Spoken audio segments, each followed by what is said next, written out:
हर पतंग को एक दिन कचरे में जाना होता है, किंतु उससे पहले उसे आसमान छू कर दिखाना होता है।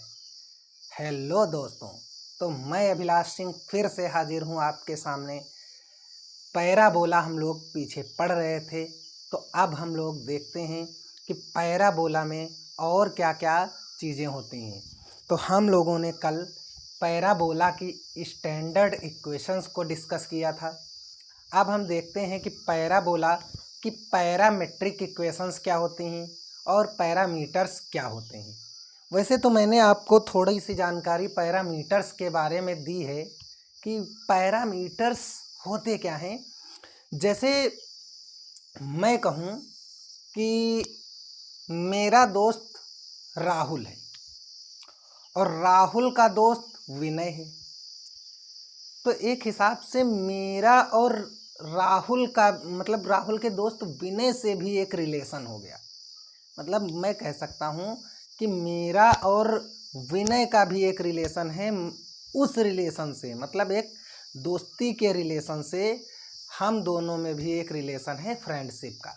इसी तरह से अगर मैं एक्स और वाई का रिलेशन किसी एक तीसरे वेरिएबल के साथ दिखा दूं और कह दूं कि ये दोनों इक्वल हैं, तो वो तीसरा वेरिएबल जो होगा वही क्या होगा, उसे ही हम कहेंगे पैरामीटर। यानी अब हम लोग देखते हैं पैरामेट्रिक इक्वेशंस ऑफ पैराबोला। तो आपने सबसे पहले एक स्टैंडर्ड पैराबोला समझा जो इस तरह से कुछ था, जिसकी एक्सिस जो थी वो एक्स एक्सिस थी और उसके शीर्ष 0,0 थे। अब इसमें यहाँ पर हमारी कोई एक लाइन थी, फिक्स्ड लाइन, जिसको हम लोग बोलते थे डायरेक्ट्रिक्स यानी नियता। और अगर इसके फोकस a,0 थे तो इसकी इक्वेशन क्या बन जाती थी लाइन की, x + a = 0। तो यहाँ से हम लोग देखें, इसमें हमने आपको बताया था कि अगर हम किसी पैराबोला में दो पॉइंट्स ले लूँ तो उनको इस तरह से मिला दूँ तो वो क्या होती थी, उसको हम कॉर्ड कहते थे, कॉर्ड ऑफ पैराबोला। इसी तरह से अगर मैं कुछ ऐसी कॉर्ड लूँ यानी जो हमारे पैराबोला की एक्सिस पर परपेंडिकुलर हूँ, तो ऐसी कोऑर्डिनेट्स को हम क्या कहते थे, डबल ऑर्डिनेट्स कहते थे। क्या कहते थे, डबल ऑर्डिनेट्स यानी दिक् कोज्याएं। अब इस पर बहुत सारी दिक् कोज्याएं हो सकती हैं, एक थोड़ी ना होगी, जितनी मन हो हम उतनी बनाएं। लेकिन एक स्पेशल दिक् कोज्या हो सकती है जो कहाँ से होकर जाए, फोकस पर से होकर जाए। तो जो फोकस से होकर दिक् कोज्या जाएगी उसको हम बोलते हैं नाभिलंब यानी लेटस रेक्टम। इस बात को मैंने कल आपको बता दिया था, नाभिलंब। तो अब हम लोग इस पैराबोला की इक्वेशन लिखें तो इस पैराबोला की स्टैंडर्ड इक्वेशन निकल करके आती है y² = 4ax। अच्छा, आप लोग ज़रा ध्यान करिए कि मैंने जो नाभिलंब की लंबाई निकलवाई थी वो भी क्या 4a आई थी। तो ज़रा देखें, कुछ इसका सीधा सा रिलेशन है 4a, है ना। यानी ये जो इसका कांस्टेंट है यही क्या होता है, नाभिलंब की लंबाई होती है, यानी लेटस रेक्टम की लेंथ होती है, लेंथ ऑफ लेटस रेक्टम। अच्छा, तो हम बात कर रहे थे पैरामीटर्स की। अच्छा, ये वाला जो पैराबोला है इसकी इक्वेशन क्या है, y² = 4ax। मैंने कहा कि हमारे पास एक कॉर्ड है, मान लेते हैं हमारे पास ये कॉर्ड है, हमें फोकस से कोई मतलब नहीं है, अभी मैं ये एक कॉर्ड ले रहा हूँ। अब इसके कोऑर्डिनेट्स आप देखिए क्या होंगे, इसके कोऑर्डिनेट्स क्या हो सकते हैं। अच्छा, मैं ये तो कह सकता हूँ कि इसके कोऑर्डिनेट्स x1, y1 हो सकते हैं और x2 कॉमा y2 हो सकते हैं? बिल्कुल हो सकते हैं। अच्छा, ये जो पॉइंट हैं हमारे, ये जो पॉइंट हैं ये हमारे किस पर लाई कर रहे हैं? इस पैराबोला पर लाई कर रहे हैं। ये जो पॉइंट हैं ये दोनों पॉइंट इस पैराबोला पर लाई कर रहे हैं। तो अगर मैं यहाँ पर x की कुछ वैल्यू डालूँ, यहाँ पर x1 की जगह कोई वैल्यू डालूँ तो y की कोई वैल्यू मिलेगी? तो वो जो पॉइंट होगा वो इस पैराबोला पे आएगा, क्योंकि मैं उसको इससे सेटिस्फाई कर रहा हूँ ना। तो मैंने कहा कि x की जगह मैंने डाल दिया x1, या आप सहूलियत के लिए कुछ भी डाल लीजिए, मान लीजिए एल्फा डाल लीजिए। तो यहाँ पर क्या आ जाएगा? Y square is equal to 4a alpha. तो x की जगह बेटा एल्फा हो गया, और यहाँ पर y की वैल्यू अगर निकालें तो y की वैल्यू आ जाएगी 2√a एल्फा। आ जाएगा कि नहीं आ जाएगा? बिल्कुल आ जाएगा। तो आप कहेंगे a कामा √a एल्फा, ये आ जाएगा। तो ये जो कोऑर्डिनेट होंगे इस पॉइंट के कोऑर्डिनेट्स हो सकते हैं, बिल्कुल हो सकते हैं। लेकिन मैं चाहता हूं कि ये पैराबोला कुछ इजी तरीके से सॉल्व हो जाए। तो इजी तरीके से सॉल्व करने के लिए हम लोग क्या करेंगे, यहाँ पर x की जगह कुछ ऐसी वैल्यू पुट करूँगा जिससे ये रूट से बाहर आ जाए। तो इसके लिए आप क्या करिए, यहाँ पर मैं रख दूँ अगर x is equal to 80 square. आप ध्यान से देखिएगा, x is equal to 80 square, यहाँ पर पुट करके देखें 80 स्क्वायर। तो y की वैल्यू क्या निकल आएगी, जल्दी से बता दीजिए। y की वैल्यू आ जाएगी 280। क्या निकल के आ जाएगी? 280। अच्छा एक बात बताएं हमको, ये प्लस का 280, प्लस और माइनस दोनों ही 280 निकल के आएंगे। लेकिन मैं इधर इस पॉइंट की बात कर रहा हूं तो यहाँ पर प्लस वाली ले लूँगा। यहाँ पर y की वैल्यू प्लस होगी कि नहीं होगी ये तो आप देख ही रहे हैं। तो मैंने कहा कि y की वैल्यू क्या हो गई? 280। तो बेटा यहाँ से हमको एक तीसरा वेरिएबल मिल गया t, और यही t क्या है? पैरामीटर है। और ये जो दोनों इक्वेशंस हैं ये parametric equations of a parabola हैं। तो इस पॉइंट के अगर मैं कोऑर्डिनेट्स की बात करूं तो x की वैल्यू हो गई 80 स्क्वायर कामा y की वैल्यू हो गई 280। बिल्कुल।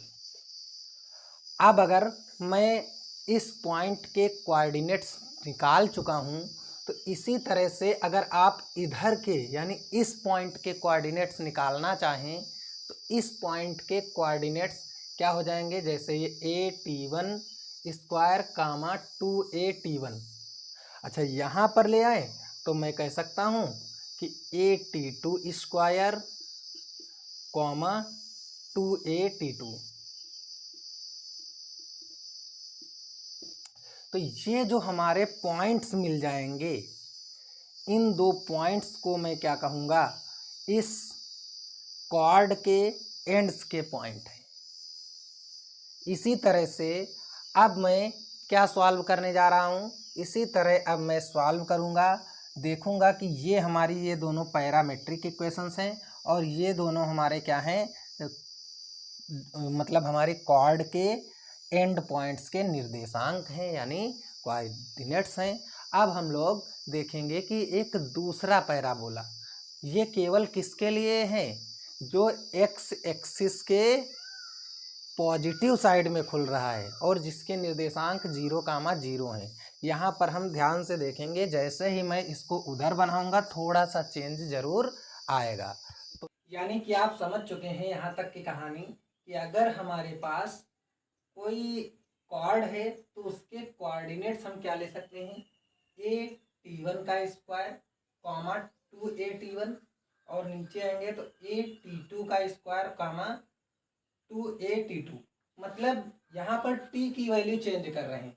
आप ध्यान से समझें, अगर ये p मान लेते PT1 पॉइंट है, आगे PT2 है, यहाँ PT2 यहाँ है, तो मैं t की जगह केवल T1 और T2 बस यही चेंज कर रहा हूँ। इससे हमें क्या मिल जा रहे हैं? इसके कोऑर्डिनेट्स मिल जा रहे हैं। तो ये हमारी सबसे पहली स्टैंडर्ड इक्वेशंस के लिए ये हमारे क्या हैं? पैरामेट्रिक इक्वेशन और पैरामेट्रिक कोऑर्डिनेट्स हैं। अब इसके बाद हम देखते हैं कि अगर हमारा पैराबोला कौन सा हो, नेगेटिव साइड में एक्स एक्सिस के खुल रहा हो और उसके शीर्ष जो है वो 0,0 हों, तो इसके कोऑर्डिनेट्स जो फोकस के होंगे तो -a,0 होंगे और ये नियता की इक्वेशन जो हो जाएगी तो x - a = 0 बन जाती है। तो यहाँ से आप इतना समझ सकते हैं कि ये हमारा जो पैराबोला है इसकी इक्वेशन हमने निकाली थी y² = -4ax। अब आप ही हमको बता दीजिए कि यहाँ पर आप x की वैल्यू क्या डालेंगे। मान लेते हैं x की वैल्यू at² डाली, at² डाल लीजिए आप, तो यहाँ आ जाएगा 4a²t²। जैसे ही रूट लाएंगे तो ये माइनस आपको प्रॉब्लम करेगा, इसलिए मैं पहले ही x की जगह वैल्यू क्या डाल लूँ, -at²। जैसे यहाँ माइनस का रखूंगा तो y की वैल्यू हमारी पॉजिटिव निकल के आ जाएगी, क्या आएगी 2at। तो आप क्या बता रहे हैं कि हमारी जो ये पैराबोला है y² = -4ax, इसके लिए जो हमारे पैरामेट्रिक इक्वेशंस होंगी वो क्या होगी, -at² और y = 2at।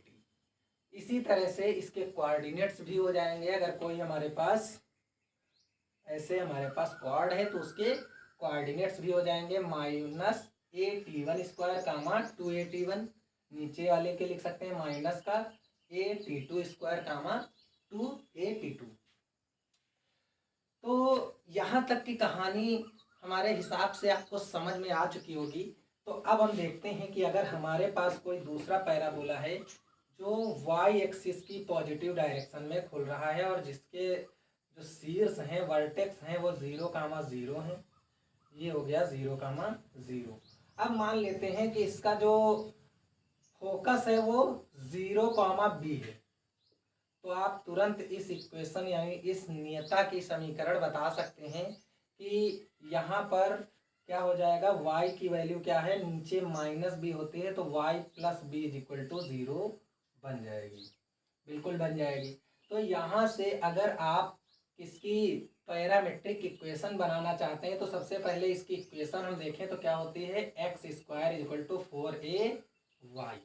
तो यहाँ पर अब आप ही बताएं कि y की वैल्यू क्या पुट करेंगे, बिल्कुल सेम टू सेम y की वैल्यू मैं क्या पुट करूँगा, यहाँ 4by लिखेंगे क्योंकि मैंने b फोकस लिया है, तो by लिखेंगे। तो यहाँ पर क्या करेंगे, bt²।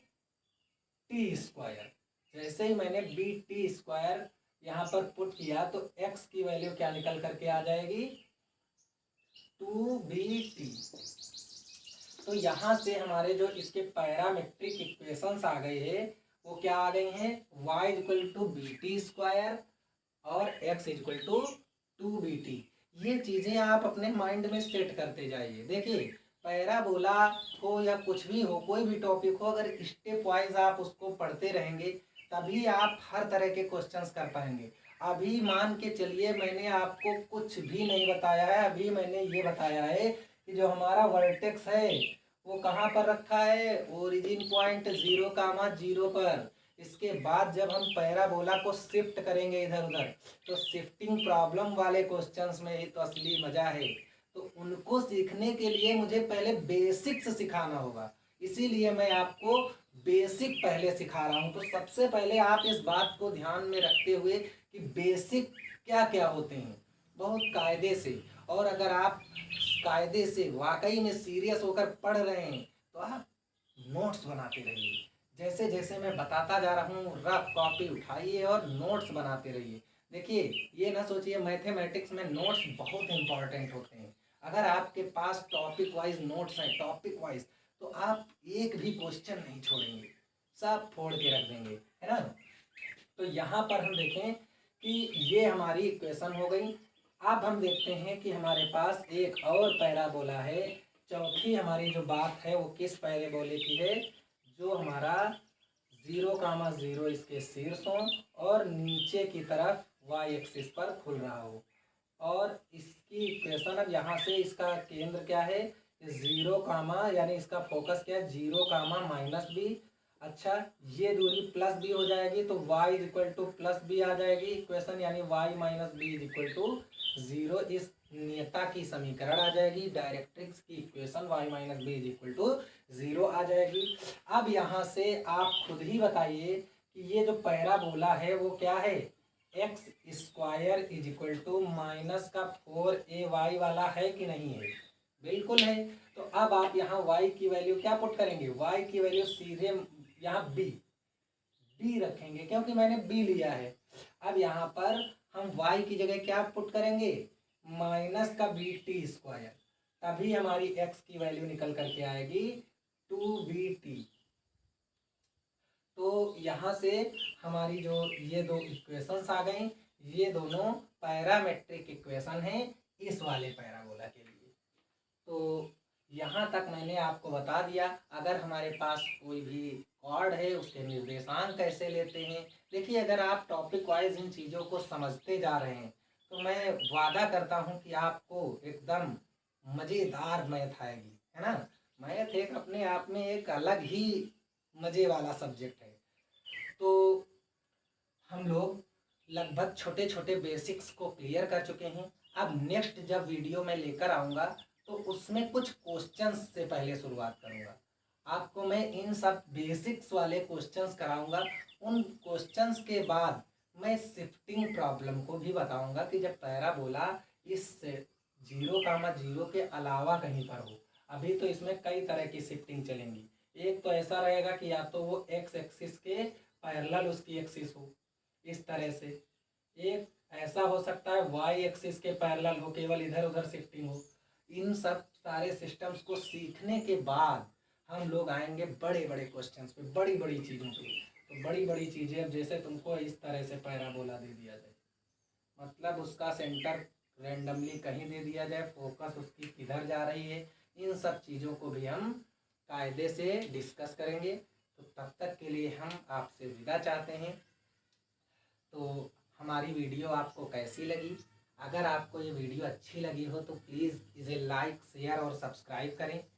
और अगर आपको इस पैराबोला से रिलेटेड बीच में या इससे किसी टाइप के क्वेश्चंस चाहिए या आप कोई हेल्प चाहते हैं तो कमेंट में ज़रूर बताएं। हम कोशिश करेंगे आपकी प्रॉब्लम को सॉल्व करने की पूरी तरह से, ठीक है। तो तब तक के लिए जय हिंद, बाय बाय।